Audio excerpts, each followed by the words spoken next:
morning, IHSA football family. It is time now for the greatest segment of every week. I do not know why this is really popular with you guys, but it's Games of the Week. IHSA Quarterfinals 2021. We made it to the quarterfinals, people. Be excited. My name is Coach Big Pete, a.k.a. Peter Lineberg. Make sure you follow Coach Big Pete and Deep Dish Football on Twitter, Facebook, and Instagram. My email is coachbigpete@fp@gmail.com. If you have any questions, feel free to ask. If you like my work, feel free to leave a tip/donation via PayPal link below or in the screen. Just type it in and feel whatever sum or whatever. It helps out, especially travel fees and the upkeep of deepdishfootball.com. All right, we get into the quarterfinals, and let's first begin with some big news. Well, not big news. I think people have been pissed off a lot of people. IHSA is doing a third party with tickets. Only digital tickets are accepted. If you can talk to a school if you don't have a cell phone or you're not able to that. You can, I guess, from my understanding, talk to the school and purchase the ticket and just talk to the AD or whatever. But all of it, the stuff is going through cell phone, through a third-party divider. There's also a surcharge as well, if I'm not mistaken. I don't like it. I don't like third-party I don't like third parties when they're involved. Is it a good way to help the IHSA? Yes, it's very good. Is there just too many questions? What they should have done is made it impartial and basically said, oh, you can get your tickets online here.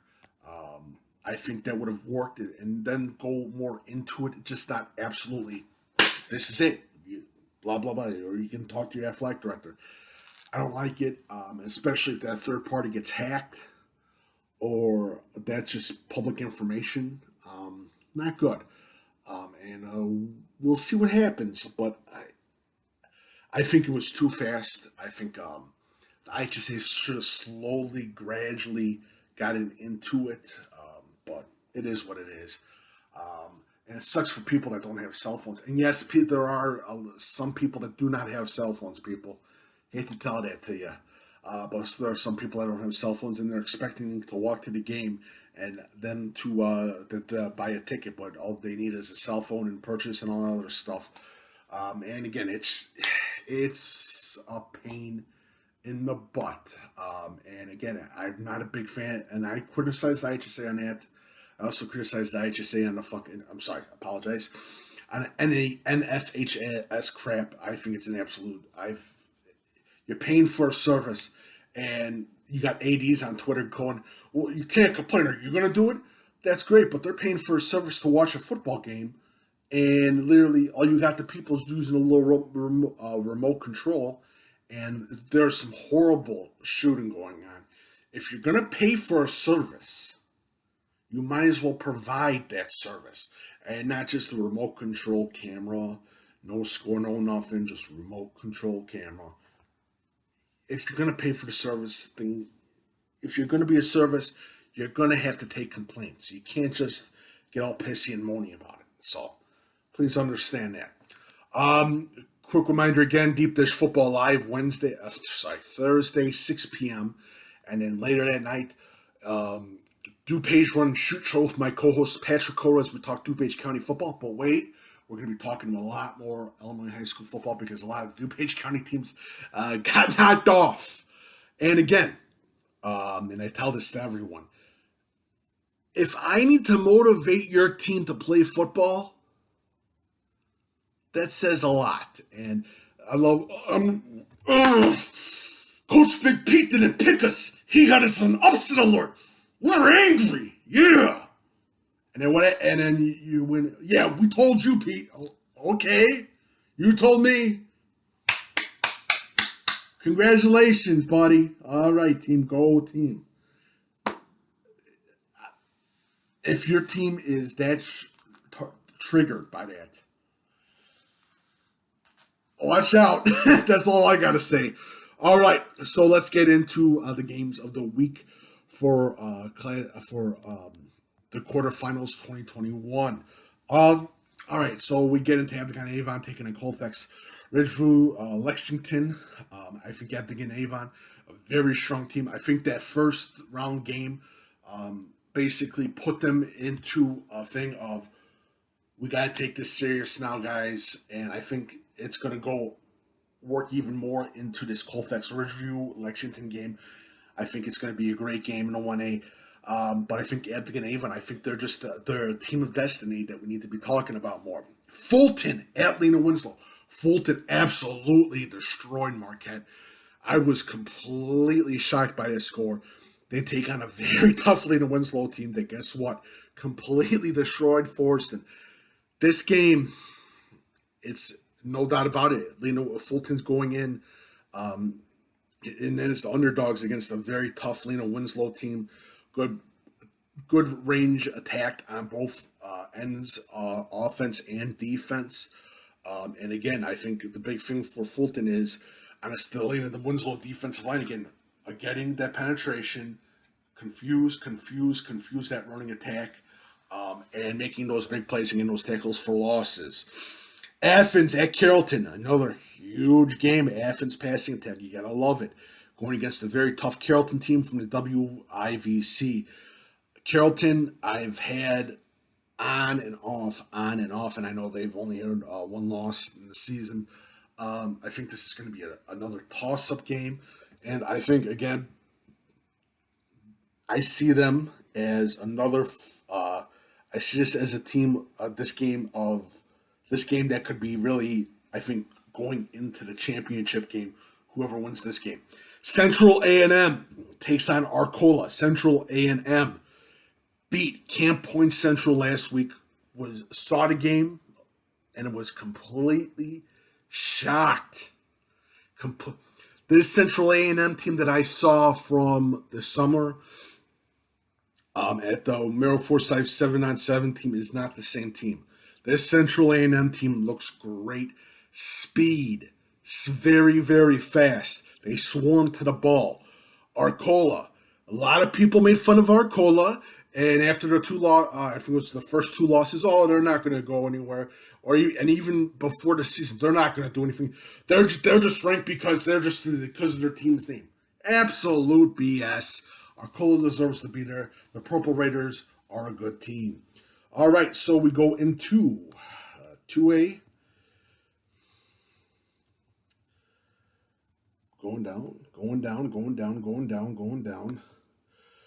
Bishop McNamara versus Wilmington. Again, that's 2A. Again, with the Bishop McNamara, you got to pass the ball against the tough Wilmington team.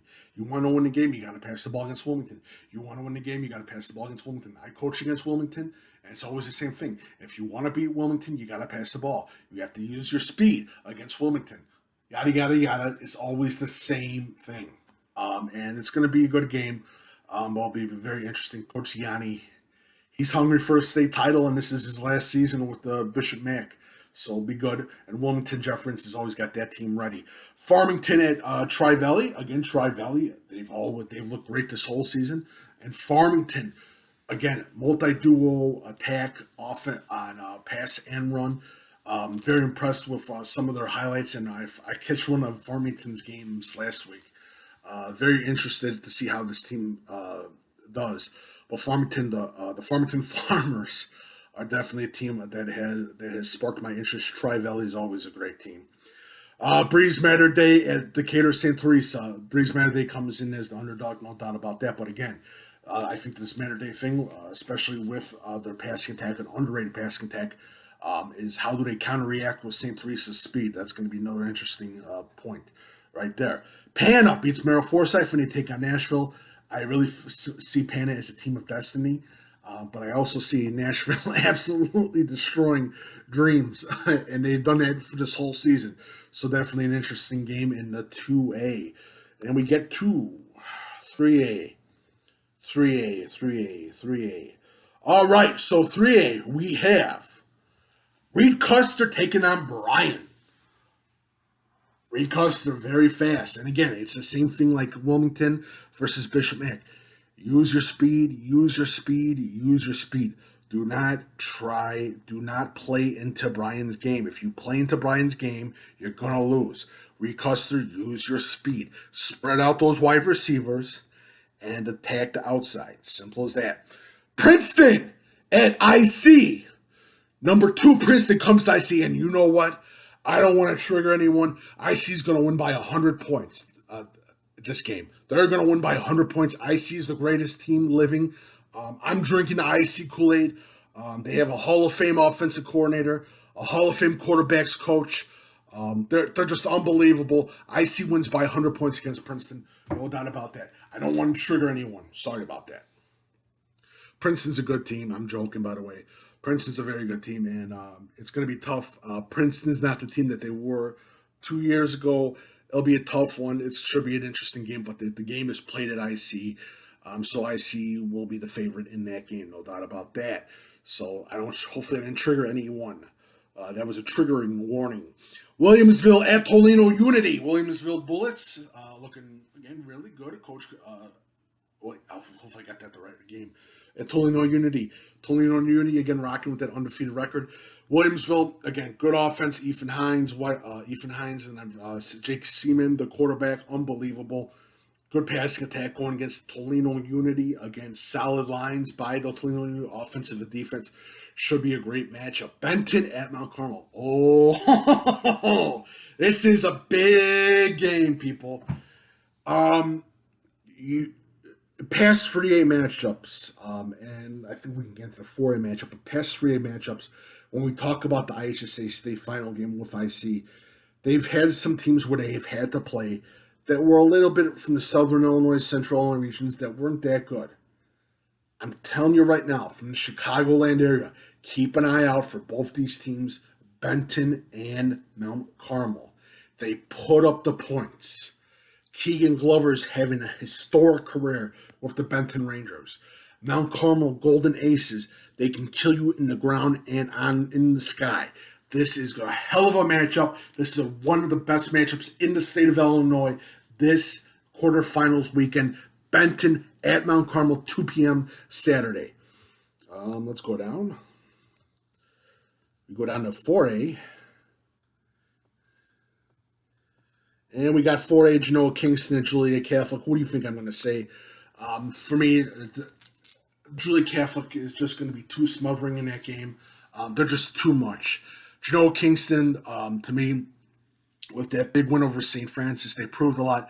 But Julia Catholic ain't St. Francis. Julia Catholic's a lot better. And Genoa Kingston, I think, again, the big thing is not to get into Julia Catholic's game. Do not play their game. Play your own game.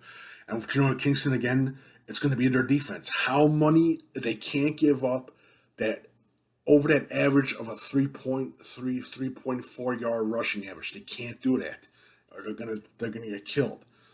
It's going to be all on Genoa Kingston's defense.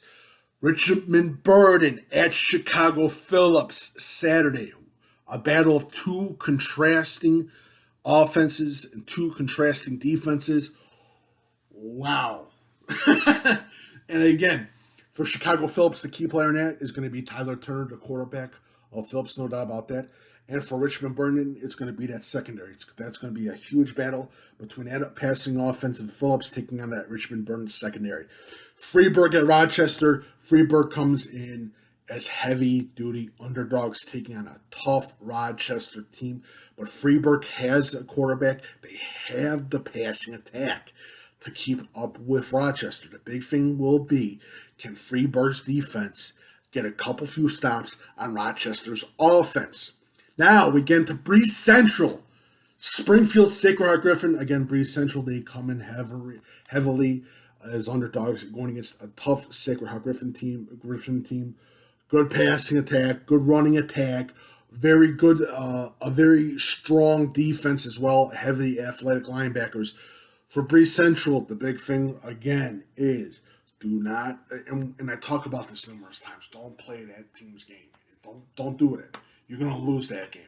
And I think Breeze Central, the big thing will be that running attack against Sacred Heart Griffin. All right, let's get into 5A.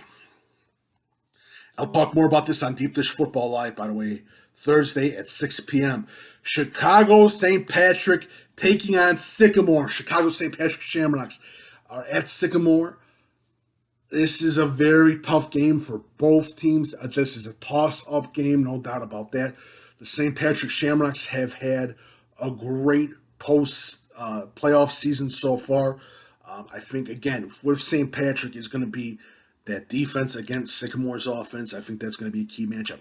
Fenwick at LaGrange at Nazareth, another big game. And for Fenwick, I think that's Fenwick comes into that game a little bit of a toss-up, but slash a little bit favored with Fenwick. But I think the big thing for Nazareth is they can't turn over the ball against this Fenwick defense. That's going to be huge.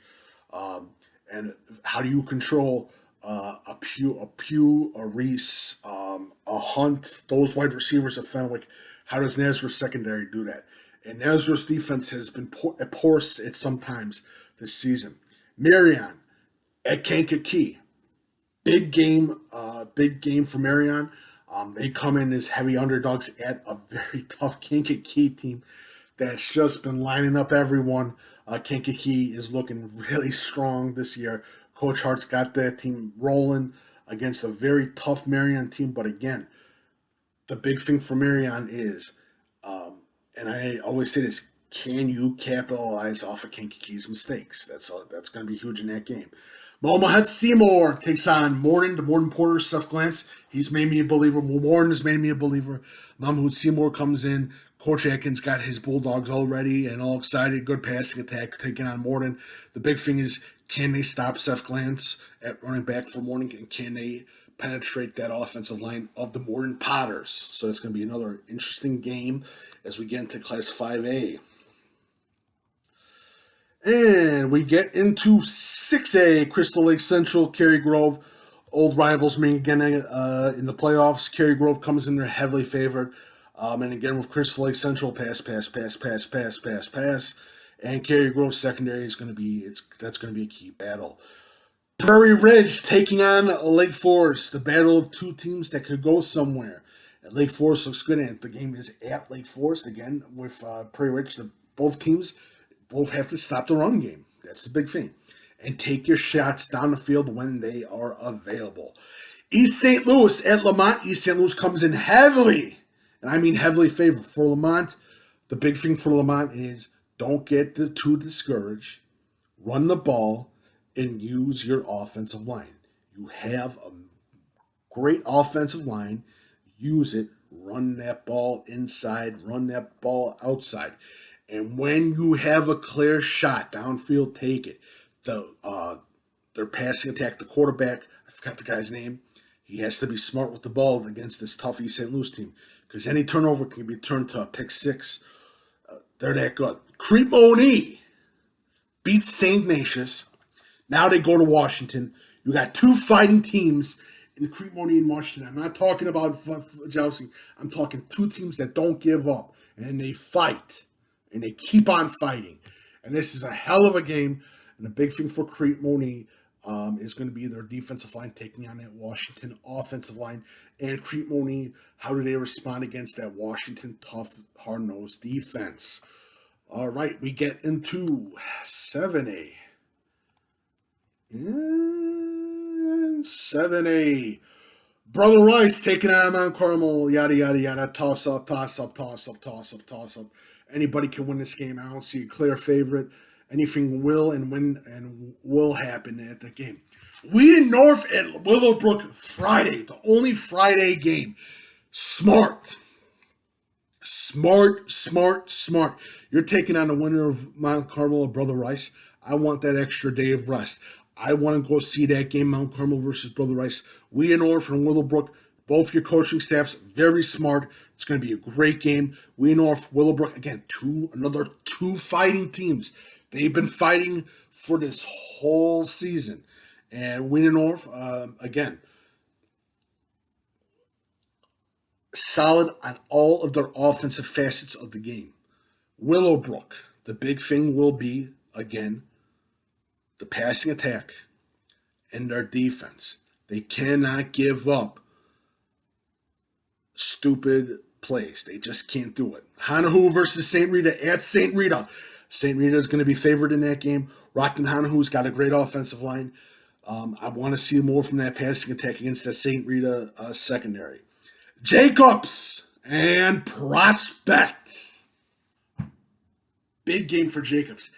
Can this dream team pull off another big win at Prospect and get into the semifinals? For Prospect, you had 2 regular season losses. You were able to bounce back. You got more focused, and now you're in the quarterfinals. And how does Coach DeBuff, especially with that Prospect team, how does he defend against that tough running offense of Jacobs? We'll see what happens. And we get into,